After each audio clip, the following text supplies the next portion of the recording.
Well, now with the spotlight off of Detroit and Minnesota, it now turns to none other than the MVP race, really. And two candidates that I think everybody are talking about, and we'll touch on them briefly, is Lamar Jackson and Josh Allen.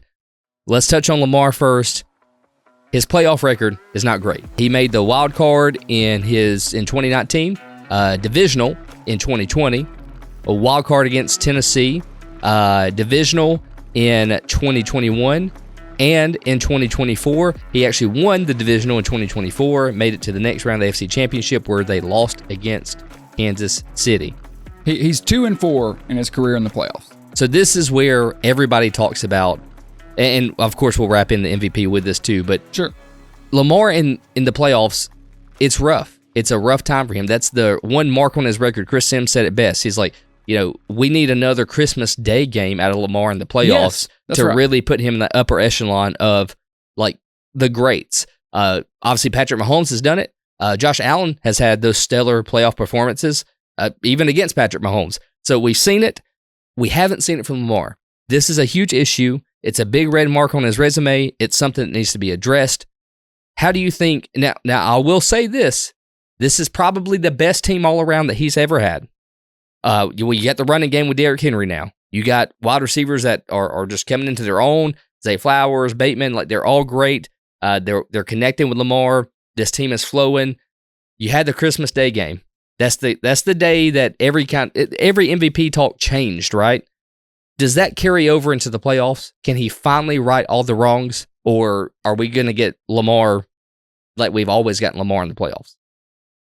I kind of think we're in for what we've always got with Lamar. So I do think whatever he does against the Steelers this weekend does not count. We know, we expect you to go out there and beat the Steelers. Okay, you're like 9-point favorites or whatever. They should win that game. You should wipe the floor with them. Yeah, we're not even talking about that. We're talking about when you get now, if they don't, we got a big problem. Then this conversation really gets heated up. We're talking about the next week when you have to go to Buffalo, or if you were lucky enough to win that, or not lucky enough, sorry, good enough to win that, and then go to Kansas City. That's the thing, because we just haven't had Lamar deliver a great playoff performance in a big gotta-have-it playoff game. Like last year, they ran through Houston as expected, and then they were at home, had Kansas City come to them, and Lamar just choked. He chokes in the playoffs. You can't ignore it at this point. On the contrary, like to compare it with Josh Allen, yes, Josh Allen doesn't have the MVPs. Josh Allen's never made it to a Super Bowl, but Josh Allen has played spectacular in the playoff games. That 13-second playoff game that the Bills lost to the Chiefs, it wasn't because of Josh Allen. Whereas it feels like in the big playoff games for Lamar, he's holding his team back. Lamar just seems to get tight in the playoff games. Anybody with eyes can tell you. I don't need stats. I don't need to look. Anybody that has any understanding of football can watch it and feel it. When we were watching the AFC Championship game last year, Ryan, it wasn't, the first quarter wasn't up, and you were texting me and was like, Lamar looks tight. Like he's not running. He's not, taking his opportunities. He's wanting to prove he's a passer. He's got the 2 MVPs. Maybe he gets a third this year. That's, he became the leading rusher for quarterbacks. He's got everything. He just needs some good playoff performances. I'll even give you a little bit of a hot take. I don't even think he has to win. I think if he went to Buffalo and had an incredible performance and lost, or went to Kansas City and had a great performance and lost, that would do a lot to kind of quiet some of this narrative. But he has to deliver a great football game. We can't be leaving another Ravens playoff game where we're saying, man, if only they would have handed it to Derrick Henry a couple more times. You're the MVP. You're the guy. You have to go make it happen. If Lamar walks in and has a game, say against Buffalo, like Allen had against Mahomes in the 13-second game, we're not having a discussion if Lamar can do well in the playoffs. We're saying now, oh, no, Lamar can actually do really well, and the defense may have lost in the game. Or whoever got the ball next was just going to win the football game. Like, that's just how that game was going. Even Josh Allen's performance last year against the Chiefs was really good. Yeah, he missed Stephon Diggs on the final drive, but he played really good in that game. He wasn't holding his team back where it feels like sometimes Lamar is. And he's just, we'll see. I almost feel like last year's Ravens team was a little bit better because the defense was better, but the defense has been rounding into form the past 4 or 5 weeks. They've been one of the better defenses in the league just based off the last 4 weeks. You've got Derrick Henry. Zay Flowers got injured and this weekend, so that's something to watch. If he's out against the Steelers, will he be able to come back the next week when they have to play Buffalo, most likely, assuming they win? it's something to watch. And I'm waiting for him to deliver that playoff moment because I root for him. I want these guys to do good. And it's the only thing he's missing, because when we talk about him in the conversation, and you hear some people do that already with the 2 MVPs, possibly a third, as if he's, already one of the all-time greats. He's not, in my opinion. He is in the regular season, but to be one of the all-time greats, you got to have some postseason success. He's got a lot of time in his career. Even if he completely blunders it this year, I don't think it's over and his story is written. It's just something that's going to go on and we're going to keep talking about for another year. Yeah, the narrative has to change here. It has to be that Lamar can actually hold his own in the playoffs. Hold his own. That's a great way to put it. You don't have to win, just hold your own. That's it. That's all you got to do. And hopefully we'll see that. But I don't think we should discount. And you said that they should walk in, they're 9-point favorites, and just wipe the floor with the Steelers. Actually, I said they should wipe the floor. But I don't think you should discount Mike Tomlin's defense ever. I'm just saying it can sometimes rear its ugly head. I would be absolutely stunned if the Steelers beat the Ravens. I'm not saying they beat them. I'm just saying they play a lot tougher than, maybe a 9-point underdog. I think they play a little bit tougher than that in the playoffs. Mike Tomlin's going to have this team prepared a little bit more than he did last week. But let's switch it just a little bit, because you mentioned maybe Lamar gets the three-peat in MVP, right?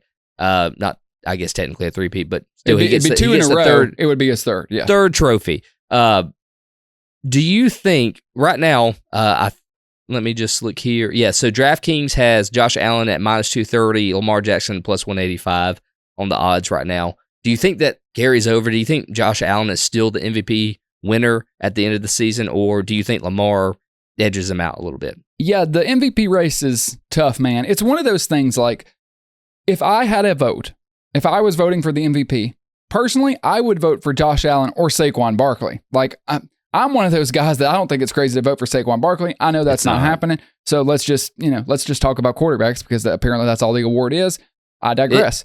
If all is fair, Saquon Barkley should be the MVP. Let's just be honest about it. Or at least really in the conversation. And he's not. It's really between these two quarterbacks. The award just needs to be changed to the most valuable QB. It just needs to. But that's another thing. And this, I'm not trying to rehash all this.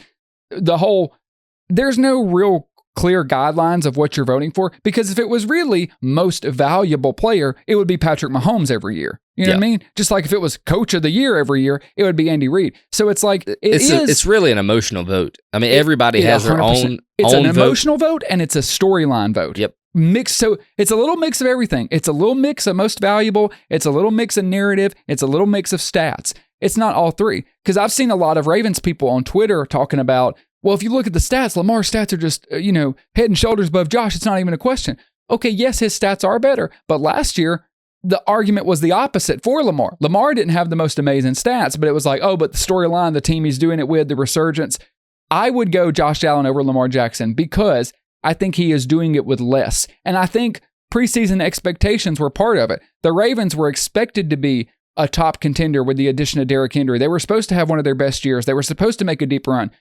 A lot of people who watch the NFL for a living, Ryan, literally predicted the Buffalo Bills to miss the playoffs. Okay? So that's crazy. You picked them to make it. You were just down on them. But a lot of people... I never thought that Josh Allen would have the season that he's having this year. And it's the best season of his career. You look at the difference. Yeah, Lamar, 4,100 yards passing compared to Josh Allen's 3,100. Touchdowns, 41. He has more. I understand that. But the fact that Josh Allen has kind of carried his team, he hasn't won it. Whether it's fair or not, the fact that Lamar won it last year, I think hurts him.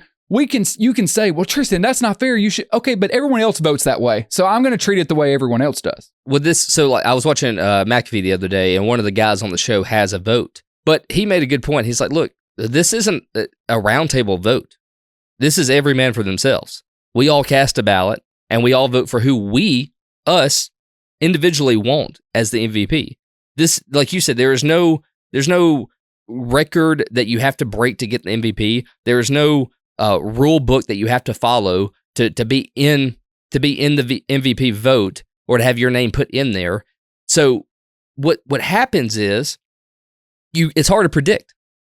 It's just really difficult, because you don't know how people are going to feel on any given day. The Christmas Day performance for Lamar really changed everything, changed the landscape, because it was Allen's heads above heels. Like, it was just, nobody questioned it. Now, Christmas Day game comes, and everybody's like, well, Lamar's actually pretty good.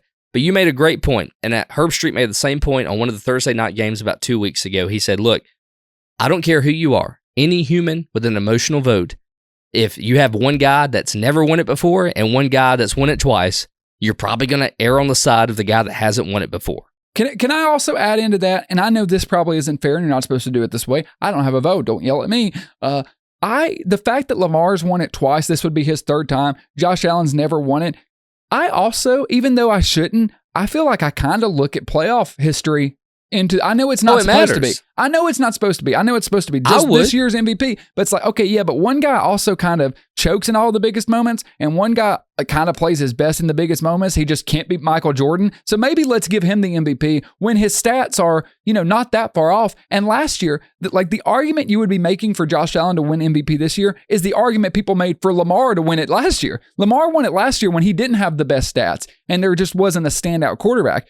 This year, when you take into the team dynamics, when you take in most valuable, when you take in the guy that has, in my opinion, elevated his team and his franchise the most this season, and that's kind of how I look at MVP. It's like a mix of really good stats, a really impressive statistical year, as well as a great team performance and elevating your team and organization.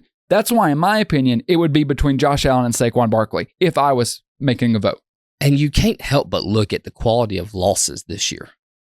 Like, the Steelers beat the Ravens earlier this year in November. The Browns beat them.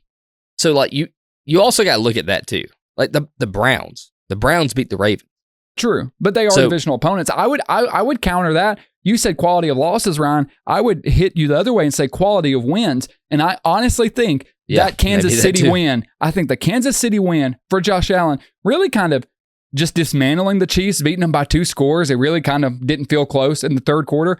I feel like that's a big feather in Josh Allen's cap that might help him carry this award. Yeah, I think that's yin and yang. Like, if you look at the quality of losses, you also have to look at the quality of wins, right? Like, your point is valid. So, yeah, I agree. Like, the only team to take down the Chiefs when they're fully healthy, besides the Broncos today, we don't count that. yeah, because nobody played, but was the Bills. And they pretty much, I know the score didn't really look like it, but they kind of handled the Chiefs pretty well. They absolutely did. They completely did. But they do this every year in the regular season too. I will admit that. But still, I think that has to factor into your overall. I think you look at everything. If I had the vote, whether or not you're supposed to or not, again, no rule book here, so we can make our own rules. It's the Wild Wild West. It's going to be a QB award. We get to do what we want to. I'm looking at playoff history, who's had it before.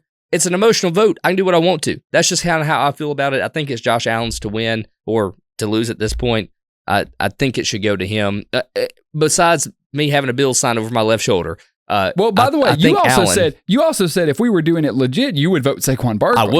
I would. But I'm not going to vote for him when I know he doesn't have a shot. Right. Now, he's changed the landscape of he's done things that the history books had to alter. Yes. Now, I believe like 2 or 3 years ago, the NFL MVP changed to ranked choice voting. So now instead of just voting your number one, like you vote your top 3 or 5 in order. So that could change something. That actually could affect who wins the award. We'll see. Last thing to leave us on this. It's not like if Lamar wins it, if any of these guys win it, if Lamar, Josh Allen, or Saquon won it, I don't think any of them would be undeserving. All 3 of them are deserving MVPs. I personally would go with Josh Allen because I can't go with Saquon because there's no chance. And I think you agree with me there. So if it was just Tristan Bunn, not outside bias, I would go Barkley, Allen, Lamar. But knowing it's a QB award, I think Josh Allen takes it.